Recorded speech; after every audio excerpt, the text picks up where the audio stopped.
We are doing something called a Yum Box, and we are doing one from Austria.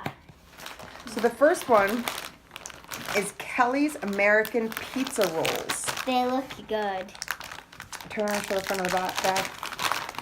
After World War II, an American soldier named Major Howard Morse Kelly decided that instead of returning to America after the war, he would stay in Austria. He and his Austrian business partner, Herbert Rast, found the American Popcorn Company in 1955. For several years, they experimented to find the right snack for the Austrian market. First, they tried popcorn, then chips, then cookies, then nuts, then pretzels. Their experimentation paid off, and they scored a huge hit with the salty pretzel stick experiment. With the salty pretzel stick called Soletti, which is the most popular pretzel brand in Austria today. The company continues to experiment, as evidenced by these unique corn puffs meant to taste like American pizza. Why did we decide to send you an American flavor from Austria? We think it's a fitting flashback to the company's start by an American founder, and because they're awesome. Okay. It smells like pizza, sort of. Kinda. Sort They of. smell kind of weird. It tastes like chips. Yeah. To me, first it tasted. If you put the whole thing in your mouth, it kind of tastes like pizza. Mm. I don't think I would eat any more though. I like it. You do? Yeah. So the pizza rolls were yummy. I think it's thumbs up. All right. I would give it a double thumbs up if it actually tasted like pizza, but it doesn't taste that much like pizza. Didn't taste So- like pizza. No. Our Tortenecken. I totally said that wrong. Apfelstrudel, aka apple strudel. There's an old Austrian proverb that goes, first bake the strudel, then sit down and ponder. You might ask, what is there to ponder? Here are a few ideas. First, you can ponder the fact that the apple strudel was making waves in Austria's culinary scene long before the United States even became a country. The Viennese City Library is home to the oldest known apple strudel recipe, which dates back to 1696. Suggestion number 2. You can ponder the similarities between apple strudel and baklava. I love baklava. The Greek dessert that inspired Austrians to reinvent their tasty treat. Or best of all, ponder how long you can make this apple strudel wafer last. We've pondered this ourselves and have always finished eating it before we could come to any good conclusions. All right, let's see. Okay, let's try. Hang on, I'm only going to open a little corner of it so that we can... Ew. It's like a sandwich. Ooh, it's like a triangle. Smells good. It does smell good. It smells like a bath salt. It's good. Flaky. It's good. Yeah, I'm gonna give it a. Oh Yeah. no. Oh. I'm gonna give it a Oh.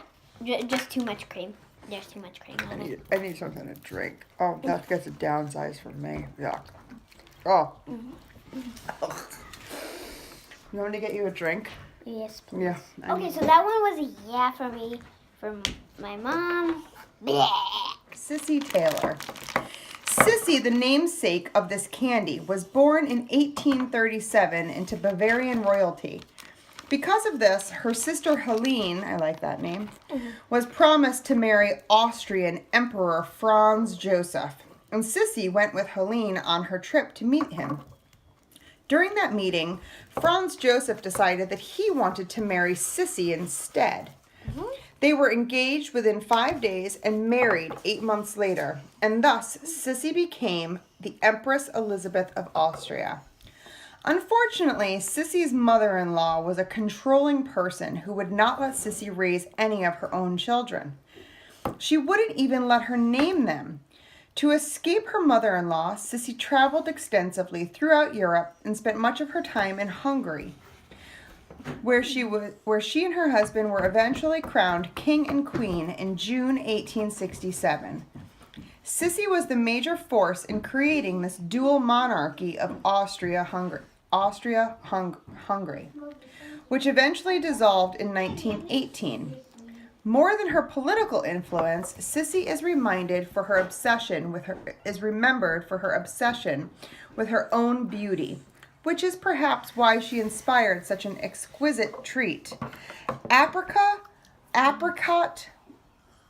marzipan is enveloped in chocolate truffle cream for a true stunner of chocolate.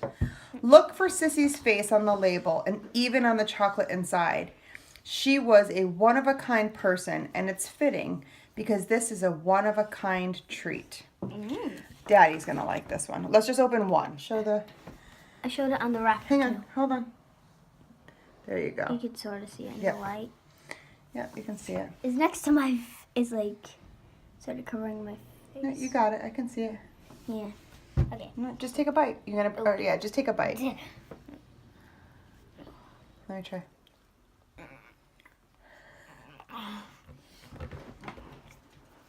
Oh, that's disgusting. Oh.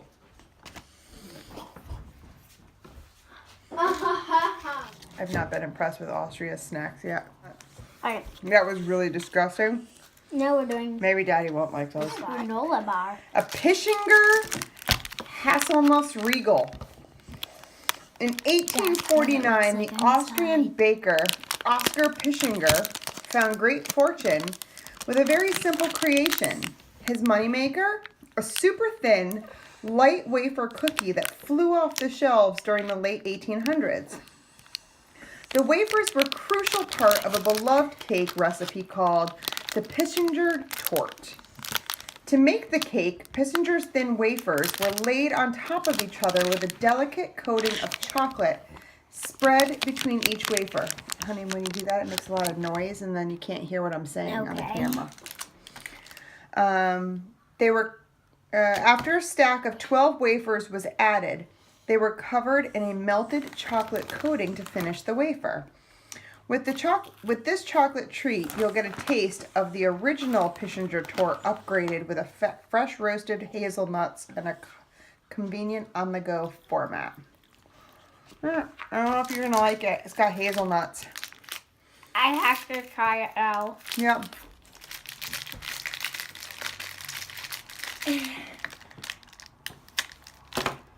Ready?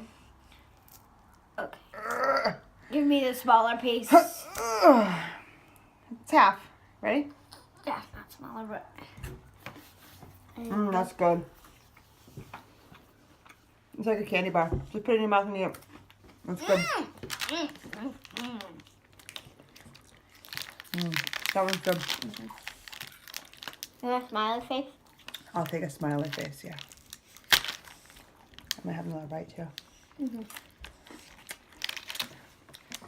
Now we're going to be trying The Pischinger Mandel Eck. I don't know. Or Eek. This is what it looks like. I don't know if I'm going to like it or not. If you're someone who always goes after the corner piece, you'll love this. I love the corner piece. Me too. Especially with brownies. Yes. Brownies. Eck, or Eek, E-C-K-E, means corner in German. And this wafer is meant to represent the tiny sliver that would have made up the best part of Oskar Pischinger's famous torte cake. Fine almond cream is sandwiched between layers of wafers for a delightful chocolate treat. I don't know. Ready? It's like a pizza. Oh, I'm going to take a little piece off. Okay, is this good? Is it good? Almondy. Taste the almonds. Almonds are strong nuts. You don't like it? It's not that good. It's not that bad. It's not great, but I could eat that triangle easily. Mm. Is Blaschk coconut macaroons. Typically, candle makers aren't the people behind the best desserts in the world. Well, most candle makers aren't.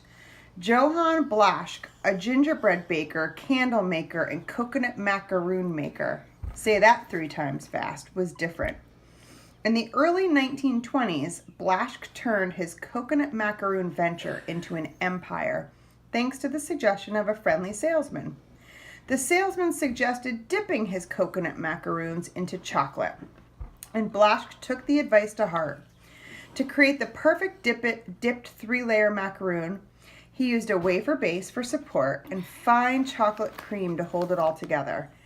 In 1982, the Austrian government granted them the power to display the national coat of arms in their advertising. Their famous macaroons are now one of the top-selling sweets in Austria. To make matters even sweeter, this is the first time ever that these famous macaroons have been available in the U.S. Why are you doing that? Don't. Here. You can eat it all afterwards. So this is a macaroon. Oh, These are, Daddy loves these. Okay, so we have to take small bites. Yeah, Daddy loves macaroons. Okay. No? No. No. No. I don't like coconut. No. There you go.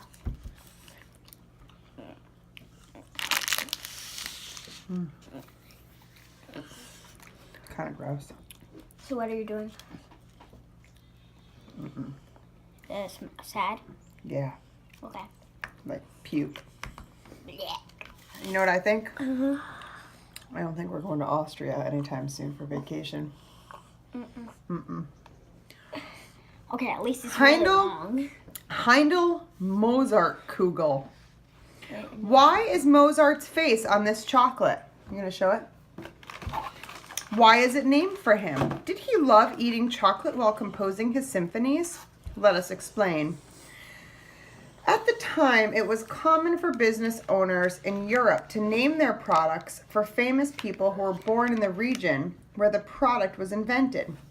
Mozart was born in Salzburg, Austria, where these chocolates were first created. After hundreds of failed iterations, a man named Paul Fürst created the Mozart bonbon.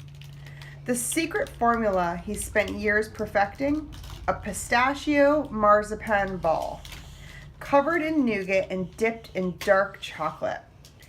Fürst was good at making chocolate, but unfortunately he wasn't very good at securing patents. Other confectionaries throughout Austria quickly began making their own Mozart Kugel. Today, dozens of Mozart Kugels are made in Austria, but this one is our favorite. Rich pistachio marzipan sits atop a whipped hazelnut chocolate cream, all covered in delicious chocolate. Nice and smooth. You gonna take the first bite? Just do it.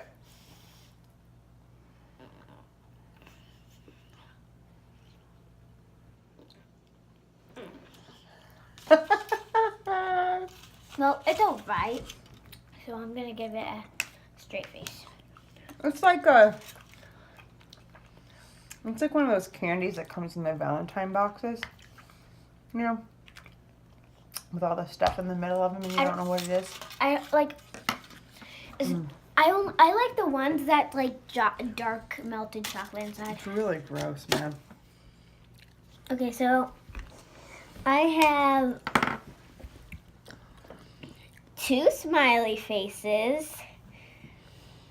I have 2 smiley faces.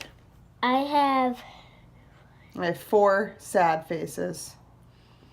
I have 3 straight And 1 faces. meh. And I have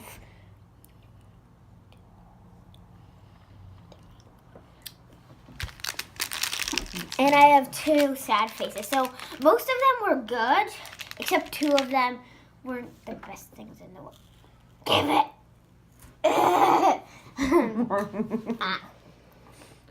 Goodbye. Hope you love this.